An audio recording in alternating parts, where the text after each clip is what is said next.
جامعہ مسجد میں حاصل کر رہے ہیں، جو نوری مسجد کے نام سے، اور حقیقت حال یہ ہے کہ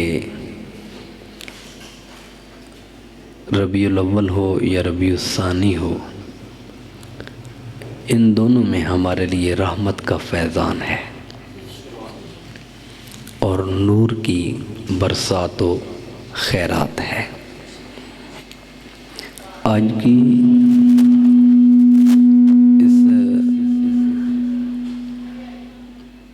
اس کو اپنی جگہ پہ بیٹا رہنے دیں، ٹھیک ہے، جہاں چل رہا ہے چلنے دیں۔ آج کی اس نشست کے اندر ہم نے بیسک اور بنیادی چند چیزوں کو دیکھنا ہے، اور جس کو دیکھنے کی شدت سے ضرورت ہے۔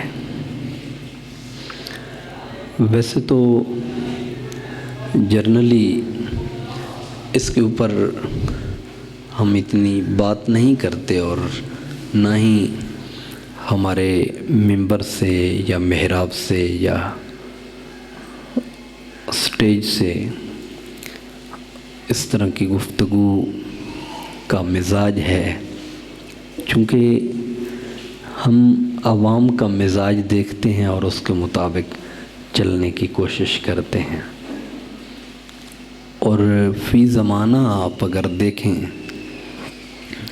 تو ایک قرآن پاک میں فی زمانہ اگر آپ دیکھیں تو اس وقت جس زمانے کے اندر ہم سانس لے رہے ہیں، جس دور سے ہم گزر رہے ہیں، ہماری کوشش یہ ہوتی ہے کہ ہم دین کو اپنے مزاج میں ڈال لیں، اور بجائے اس کے کہ ہم دین کے مزاج کے مطابق خود کو ڈالیں یا دین کے مزاج میں ڈلیں، اب ہماری طبیعت اس کو برداشت نہیں کرتی، بلکہ ہم یہ سمجھتے ہیں کہ جو میرا مزاج ہے دین اس کے مطابق ہونا چاہیے، جو میری طبیعت ہے دین کو اس کے مطابق ہونا چاہیے۔ اور اگر ہماری طبیعت یا ہمارے مزاج کے خلاف کوئی بات کر دے تو ہم سمجھتے ہیں کہ شاید اس کا دین سے دور پار کا بھی تعلق نہیں ہے۔ اور اس وقت جو پاکستان کے اندر اور عالم اسلام کے اندر جو لوگوں کا رویہ ہے، لوگوں کا مزاج ہے، لوگوں کی طبیعت ہے، اس میں آپ الا ماشاء اللہ ایسی جگہیں بھی ہیں اور ایسے مقامات بھی ہیں جہاں پہ جہد ہے، زہد ہے، ریاضت ہے، تقویٰ ہے، پارسائی ہے، اور خود کو لوگ دین کے مزاج کے مطابق ڈالنے کی کوشش بھی کرتے ہیں۔ آج تو ہماری جنریشن اولاد کی جو صورتحال ہے یا بچوں کی جو صورتحال ہے، وہ خود کو والدین کے مزاج کے مطابق نہیں ڈالتے۔ یعنی آباء و اجداد کو دیکھیں، ہم اپنے والدین کو دیکھیں، ان کے مزاج کو، ان کی تربیت کو، ان کے عمل کو، ان کے رویوں کو اگر ہم دیکھیں تو ہمارا اور ان کا مزاج بہت سارا اس کے اندر گیپ اور فاصلہ نظر آتا ہے۔ اگرچہ میری یہ باتیں آپ کو شاید آپ کے مزاج کے مطابق نہ ہوں، کیونکہ ہم جس دور میں گزر رہے ہیں، ہم سچ کو سننا بہت کم برداشت کرتے ہیں، اور اور جو مزاج میں ڈلی ہوئی بات ہو اس کے لیے ہمارے پاس واہ واہ کی داد بھی بہت زیادہ موجود ہوتی ہے اور اس کی تحسین بھی زیادہ موجود ہوتی ہے۔ لیکن آج جو نچیز کی کوشش ہے عارفوں کے سلطان کی نگری سے آ کے آپ کے لیے خطاب نہیں یا آپ کے لیے بیان نہیں بلکہ آپ کے لیے ایک پیغام اور آپ کے لیے ایک میسج لایا ہوں، اور وہ میسج اور وہ پیغام یہ ہے کہ اگر ہم اپنے آپ کو قرآن کے مطابق، سنت کے مطابق، اللہ اور اس کے رسول صلی اللہ علیہ وآلہ وسلم کے احکامات کے مطابق ڈھالنا چاہتے ہیں تو ہمیں پھر قرآن کریم اور سنت نبوی اور طریق نبوی صلی اللہ علیہ وآلہ وسلم کو اختیار کرنے کی ضرورت ہے۔ علامہ اقبال صاحب رحمۃ اللہ علیہ نے ایک بڑی خوبصورت بات کہی تھی، لوٹ جا عہد نبی کی سمت رفتار جہاں، پھر میری پسماندگی کو ارتقا درکار ہے۔ اقبال کہتے ہیں کہ اگر پسماندگی سے نکلنا چاہتا ہے، زوال سے نکلنا چاہتا ہے، انحطاط سے نکلنا چاہتا ہے، ذلت اور رسوائی سے نکلنا چاہتا ہے، پستی سے نکلنا چاہتا ہے، تو پھر عہد نبوی اور طریق نبوی صلی اللہ علیہ وآلہ وسلم کی جانب لوٹنے کی اور پلٹنے کی ضرورت ہے۔ آج شاید ہم اس چیز کو اس طرح قبول نہیں کرتے، لیکن حقیقت حال یہ ہے کہ آج ہمارے اوپر اسی طریق کو، اسی منہج کو، اسی دعوت کو، اسی پیغام کو اور اسی عملی رویوں کو اختیار کرنے، اپنانے اور عملی جامہ پہنانے کی ضرورت ہے۔ آج کا مسلم شاید اپنے لیے اے سی اور کسی ٹھنڈی جگہ پہ بیٹھ کے 5 وقت کی نماز پڑھ لینے اور صبح سے لے کے شام تک بھوک اور پیاس کو برداشت کر لینے کے بعد سمجھتا ہے کہ میرے جیسا دیندار دنیا میں نظر نہیں آتا، جبکہ حقائق کی دنیا میں آپ دیکھیں، آقا علیہ الصلوۃ والسلام کی حیات طیبہ کا اور سیرت نبوی صلی اللہ علیہ وآلہ وسلم کا آپ مطالعہ کریں، آپ دور نہ جائیں، حضور کی پہلی دعوت کو آپ دیکھیں جو آپ طائف میں جا کے دیتے ہیں، اور آپ کے ساتھ ان کا رویہ کیسا ہے، ان کا سلوک کیسا ہے۔ یعنی دین کوئی ایسی چیز نہیں ہے کہ جسے بندہ تھال میں سجا کے رکھ کے آپ کو دے دے اور کہے کہ یار یہ آپ کے لیے دین ہے اور اس کو قبول کر لو۔ اور دین فقط ایسی چیز نہیں کہ آپ کے لیے کوئی مخمل کا اور قالین ہو اور اس کے اندر نفاست ہو، نزاکت ہو، اور اس کے اندر راحت، سکون اور اطمینان ہو، اور وہاں پہ آپ جا کے بیٹھ جائیں اور 5 وقت کی نماز ادا کر لیں اور سمجھیں کہ یہ دین ہے۔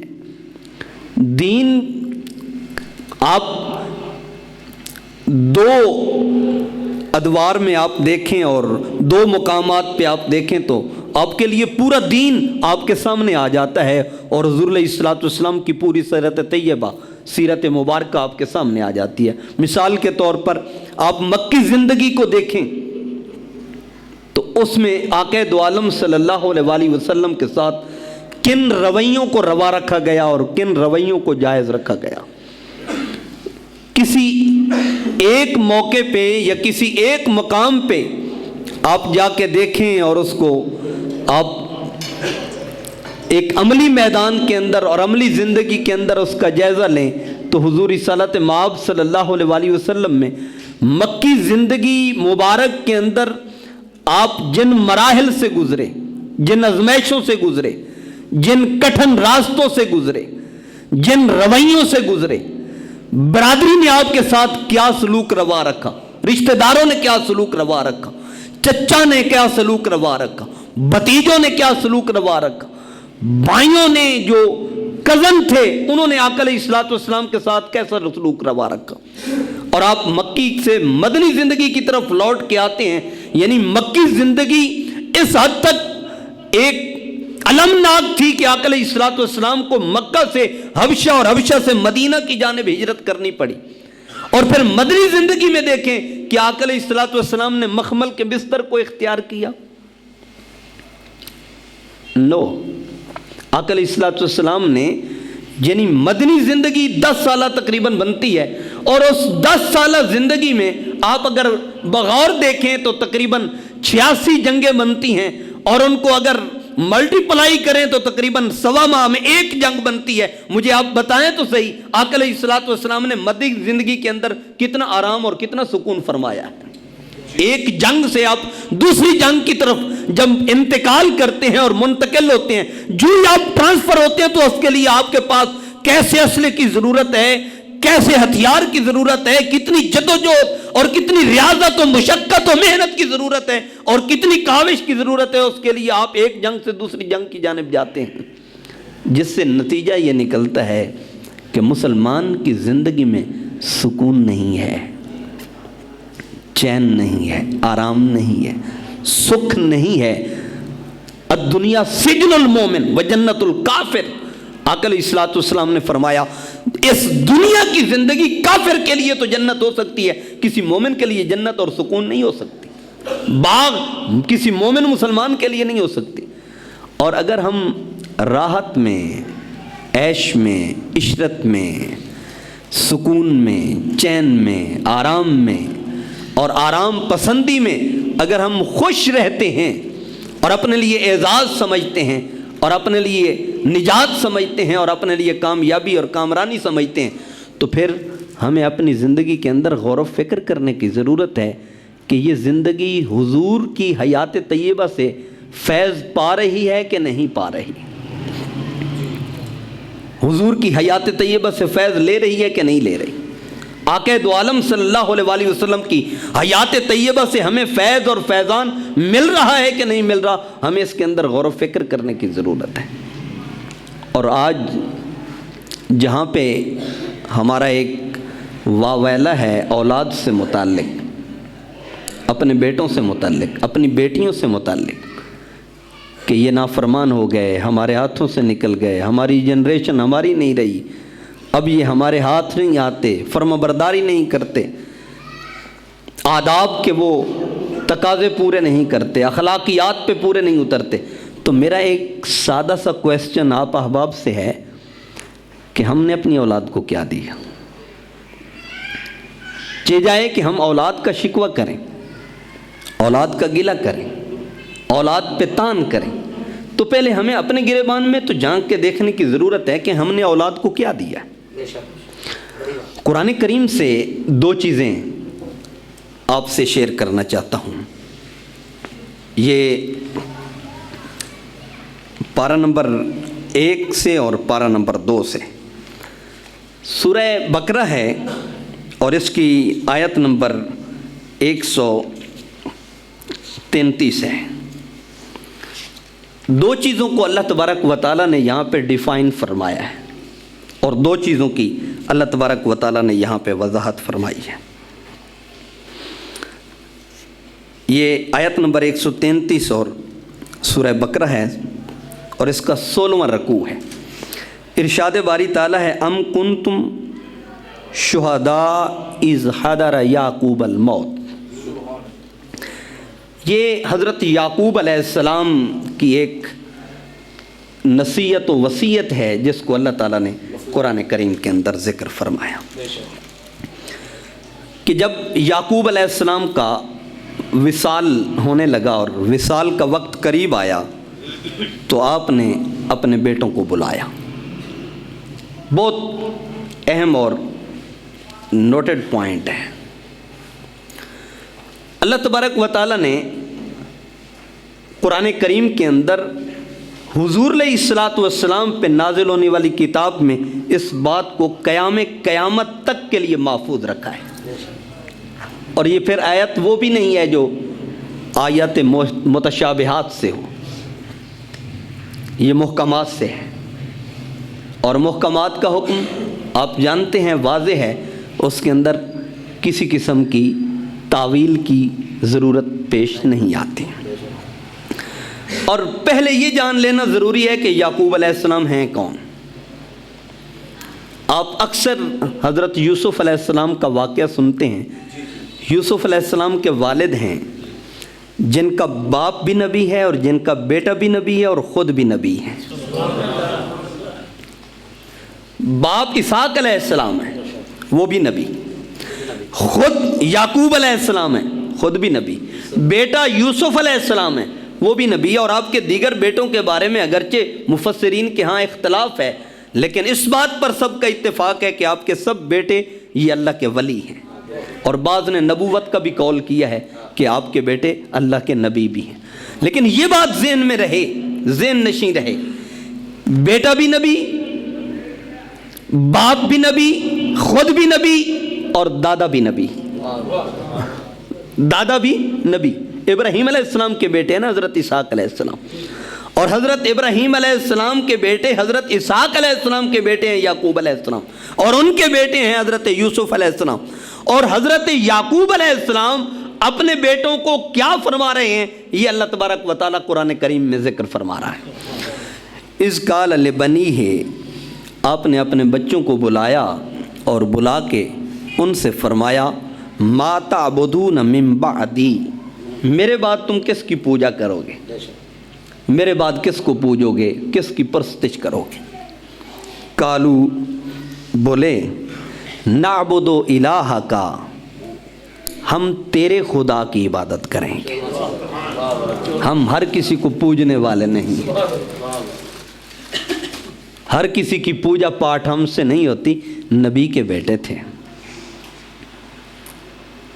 پیغمبر کے بیٹے، انہوں نے جواباً عرض کیا، رہنے دیں بس خیر جی، رہنے دیں، بہت شکریہ، جواباً عرض کیا، نعبد الہک، کہ ہم تیرے خدا کی پرستش کریں گے، جو تیرا معبود ہے وہ ہمارا معبود ہوگا، وَإِلَٰهَ آبَائِكَ، اور ہم اس کو پوجیں گے، اس کی عبادت کریں گے، اس کو معبود برحق مانیں گے جو تیرے آباء و اجداد کا خدا ہے، جو آپ کا معبود ہے اور آپ کے آباء و اجداد کا معبود ہے۔ کون؟ ابراہیم و اسماعیل و اسحاق، جو ابراہیم علیہ السلام کا خدا، اسماعیل علیہ السلام کا خدا، اسحاق علیہ السلام کا خدا، ہم اس کی پرستش کریں گے۔ الہا واحدا، ایک ہی خدا ہے، دوسرا کوئی معبود نہیں ہے، ایک ہی خدا کی پوجا کریں گے۔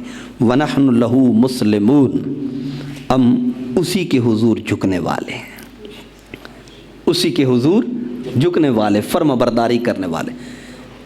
یہ ایک آیت مبارکہ ہے۔ اب سورہ بقرہ کی آیت نمبر 133 یاد رکھیں، اور یہاں سے ترجمہ اٹھا کے آپ اسے دیکھ بھی سکتے ہیں۔ اب دوسری طرف آئیں، یہ آیت نمبر ہے 170، یہ بھی سورہ بقرہ کی ہے لیکن پارہ نمبر 2 ہے اور چوتھا رکوع ہے اس کا۔ ارشاد باری تعالیٰ ہے، وَإِذَا قِيلَ لَهُمْ، جب کفار سے کہا جائے، مشرکین سے کہا جائے، لَهُمُ اتَّبِعُوا مَا أَنزَلَ اللَّهُ، اس کی اتباع کرو جو اللہ نے اتارا، جو خدا نے نازل کیا ہے، اللہ رب العزت نے نازل کیا ہے، جو پروردگار عالم نے نازل کیا ہے، اس کی اتباع کرو۔ قالو، تو جواباً کیا کہتے ہیں؟ بل، ہم اس کو نہیں پوجیں گے جس کو اللہ نے اتارا ہے، بلکہ ہم اتباع کریں گے، نتبع ما الفینا علیہ آباءنا، جس پر ہمارے آباء و اجداد تھے، ہم اس کی پرستش اور پوجا کریں گے، ہم تمہاری بات کو نہیں مانیں گے۔ اللہ نے فرمایا، اولو کان آباؤہم لا یعقلون شیئا، اگرچہ ان کے آباء و اجداد کچھ عقل اور کچھ شعور نہیں رکھتے تھے، ولا یہتدون، اور نہ ہی وہ ہدایت پر تھے۔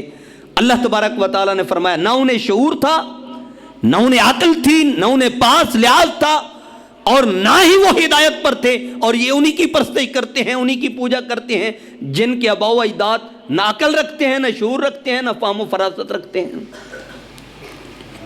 کتنی آیات آپ کے سامنے رکھیں، اس میں بہت ساری آیات بینات ہیں، لیکن تمثیل اور مثال کے طور پر وقت کی نزاکت پیش نظر 2 آیتیں آپ کے سامنے رکھیں۔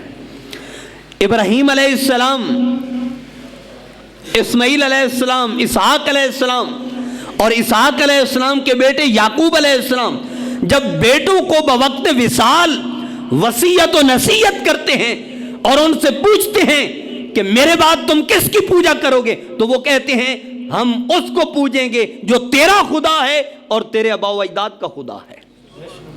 اور کفار و مشرکین کو جب کہا جائے اس کی عبادت کرو اور اس کی مانو اور اس کے پیچھے چلو جو اللہ نے قرآن میں اتارا ہے، تو وہ کہتے ہیں بل نتبعو، ہم اس کی پوجا نہیں کریں گے بلکہ اس کی اتباع کریں گے جس پر ہمارے آباء و اجداد تھے یا ہمارے اسلاف تھے۔ اب یہاں سے اسباق ہمارے لیے 2 طرح کے نکلے۔ کفار و مشرکین کی اولاد بھی کہتی ہے ہم تمہاری پوجا نہیں کریں گے، قرآن جو اترا ہے اس پہ نہیں چلیں گے، آباء و اجداد کے طریق پہ چلیں گے۔ اور اللہ کے نبی کی اولاد بھی کہتی ہے ہم اس کی پوجا کریں گے جس کو آپ پوجتے تھے، اس پہ چلیں گے جس پہ آپ چلتے تھے۔ دونوں طرف اولاد کس کی پیروی کر رہی ہے؟ کس کی پوجا کر رہے ہیں؟ پیروی کر رہی ہے والدین کی۔ وہ پوج رہے ہیں جو نبی کی اولاد ہے خدا کو، اور جو مشرک ہیں کافر ہیں وہ کس کے نقش قدم پہ چل رہے ہیں؟ اپنے والدین جو کافر تھے مشرک تھے ان کے نقش قدم پہ۔ گویا الوالد سر لابی ہے، اولاد کس کے نقش قدم پہ چلتی ہے؟ اب میرا بیٹا اگر نافرمان ہے تو میرے اندر میرا ضمیر میرا گریبان پکڑ کے مجھ سے پوچھتا ہے کہ تو نے کتنی فرما برداری کی ہے۔ بہت توجہ طلب ہے، بات بڑی مشکل ہے، برداشت کرنا بھی مشکل ہے، لیکن آئیے، اولاد کو نافرمان کس نے بنایا؟ بے ادب کس نے بنایا؟ گستاخ کس نے بنایا؟ بے راہ روی پہ کس نے چلایا؟ اللہ اور اس کے رسول کے راستے سے کس نے دور کیا؟ آپ سایہ ستہ میں چلے جائیں، حضور علیہ الصلوۃ والسلام نے فرمایا کل مولود یولد علی فطرت الاسلام، ہر پیدا ہونے والا بچہ اسلام کی فطرت پہ پیدا ہوتا ہے۔ فإن أبواه يهودانه وينصرانه ويمجسانه، حضور نے فرمایا اس کے ماں باپ اسے یہودی بنائیں، نصرانی بنائیں یا آگ پرست بنائیں، یہ ماں باپ بناتے ہیں۔ بچہ چاہے مشرک کے گھر پیدا ہو چاہے کافر کے گھر پیدا ہو، یہودی، نصرانی، عیسائی، مجوسی، بت پرست، بدھ مت کسی کے گھر میں پیدا ہو، ہندو اور سکھ کے گھر میں پیدا ہو، وہ مسلمان پیدا ہوتا ہے، فطرت پہ پیدا ہوتا ہے۔ اور اسلام کی فطرت سلیم الفطرت ہے، اس کے اندر کوئی کجی نہیں، کوئی بے ادبی نہیں، کوئی گستاخی نہیں، کوئی نافرمانی نہیں، کوئی کفر نہیں، کوئی شرک نہیں، کوئی بدعت نہیں ہے۔ اسلام سلیم الفطرت ہے، دین ہے اور خدا کا پسندیدہ دین ہے۔ اگر اسلام میں بے ادبی ہے تو پھر آداب کہاں ہوں گے؟ اسلام میں نافرمانی ہے تو پھر فرما برداری کہاں پہ پیدا ہوگی؟ اسلام میں گستاخی اور شرک کفر ہیں تو پھر کہاں پہ مذہب، شریعت، دین، حقیقت اور حقانیت پیدا ہوگی؟ اس کا مطلب اور اس کا نتیجہ یہ ہے کہ اسلام سلیم الفطرت ہے، اس کی فطرت کے اندر ہر چیز پاک، طیب، طاہر، آداب، اخلاق اور ان چیزوں کے اوپر کار بند ہے۔ اگر میرا بیٹا نافرمان ہوا ہے تو سب سے پہلے مجھے اپنے گریبان میں جھانکنے کی ضرورت ہے، سب سے پہلے مجھے اپنے اندر غور و فکر کرنے کی ضرورت ہے۔ آج میرا بیٹا نافرمان ہوا، سب سے پہلے وہ بچہ کس کی گود میں آیا؟ پیدا تو سلیم الفطرت ہے، پیدائش تو اسلام پہ ہے، پیدائش تو فطرت سلیمہ پہ ہے، پیدائش میں گستاخی، بے ادبی، نافرمانی کوئی چیز بھی نہیں ہے۔ اگر آج 4 سال کی عمر تک پہنچا اور 5 سال کی عمر تک پہنچا اور 10 سے 12 سال کی عمر تک پہنچا اور اس کے اندر جو غیر اخلاقی تمام تر رسومات پائی جا رہی ہیں، تو اس کا مطلب ہے کہ ہمیں خود کو سنوارنے اور سدھارنے کی ضرورت ہے۔ یہ بات سننا آسان ہے، اس کو برداشت کرنا مشکل ہے، اور برداشت کرنا آسان ہے، اس پہ کار بند ہونا مشکل ہے۔ ہماری جنریشن ہماری نہیں رہی، ہماری اولاد ہماری نہیں رہی، ہماری نسل ہماری نہیں رہی۔ یعنی آج اللہ کے گھر میں ہم بیٹھے ہیں اور یہاں پہ بیٹھے ہوئے بھی ہمیں خیال آ رہا ہے کہ میرا جوتا سلامت رہے گا کہ نہیں رہے گا، محفوظ رہے گا کہ نہیں رہے گا۔ اس کی ریزن کیا ہے؟ اس کی وجہ کیا ہے؟ اس کا سبب کیا ہے؟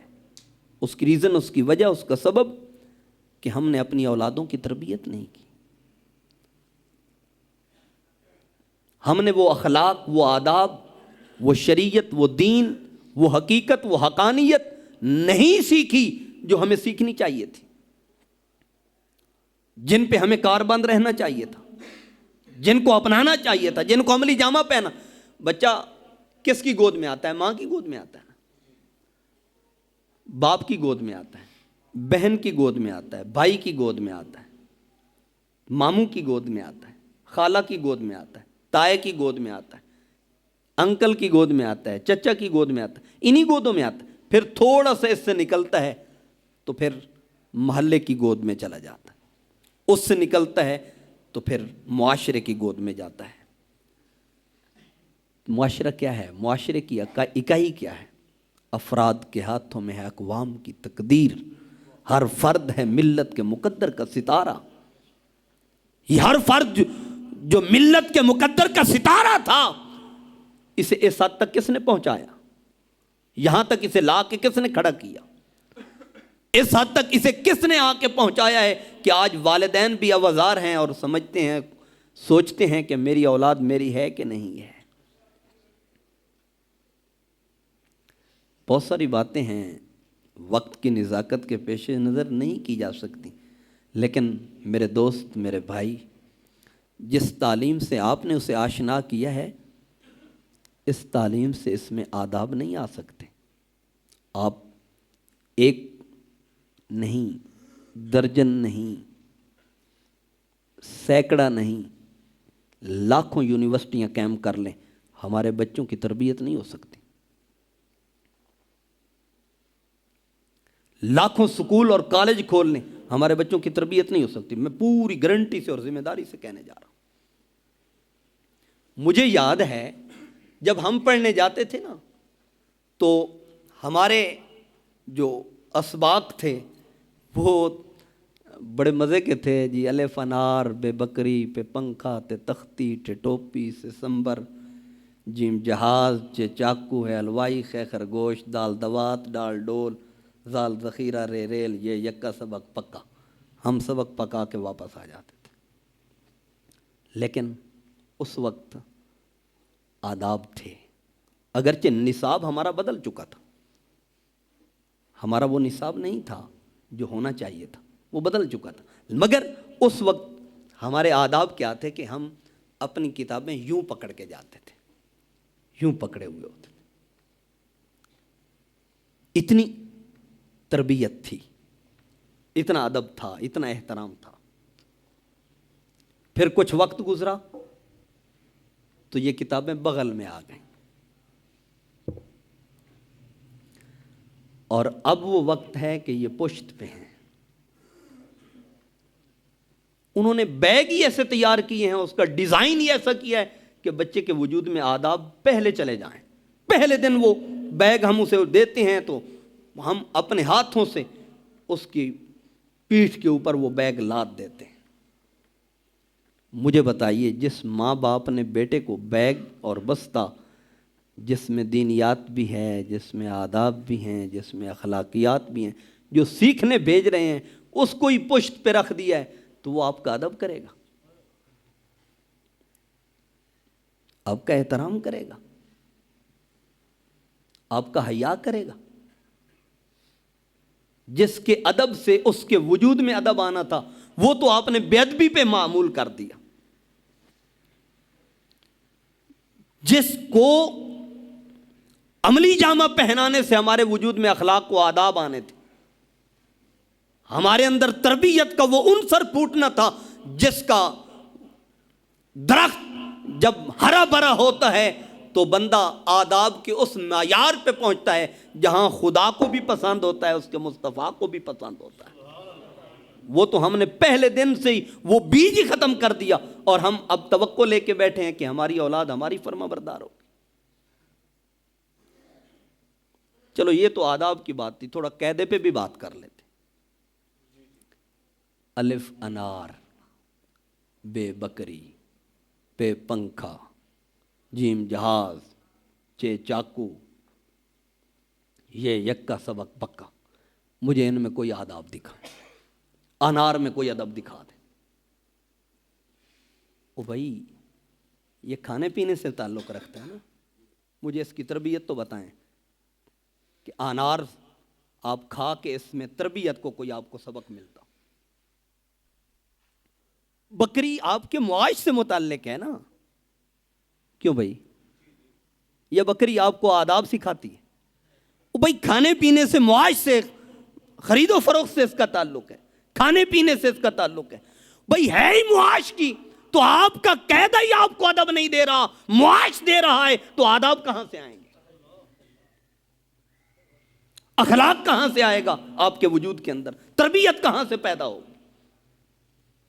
ادب کہاں سے پیدا ہوگا؟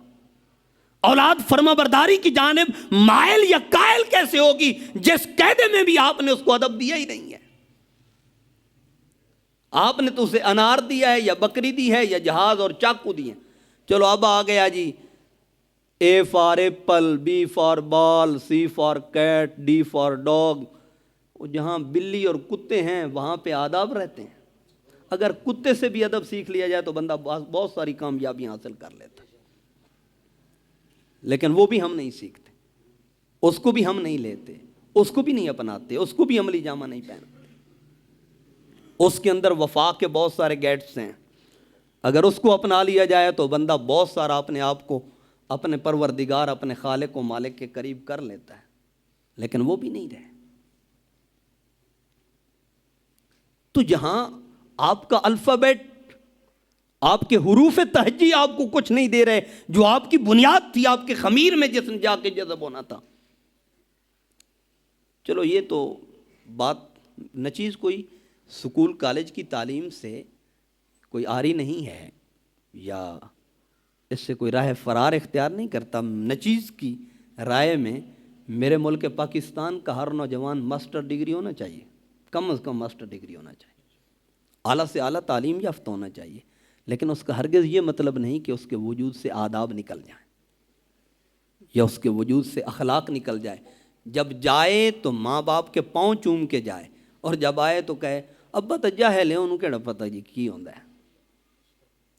تو جس علم نے آپ کو یہ تعلیم دی کہ آپ کا والد جاہل ہے، تو میرے خیال میں آپ سے بڑا جاہل کوئی نہیں ہو سکتا۔ جس تعلیم نے والدین کو جاہل بنا دیا ہے، وہ تعلیم نہیں، وہ جہالت ہے۔ وہ تعلیم نہیں، وہ زہر ہے۔ علامہ اقبال صاحب، یار کمال کی فکر تھی علامہ اقبال صاحب کی۔ وہ فرماتے ہیں تعلیم کے تیزاب میں ڈال اس کی خودی کو۔ علامہ اقبال صاحب فرماتے ہیں یہ تعلیم ایک تیزاب ہے جس کی جانب قوم پوری بڑھتی جا رہی ہے اور بھاگ دوڑ میں لگی ہوئی ہے کہ میں نے آگے نکلنا ہے، میں نے آگے نکلنا ہے۔ اور اب تو سکولوں کے برانڈ بن چکے ہیں، بس اس میں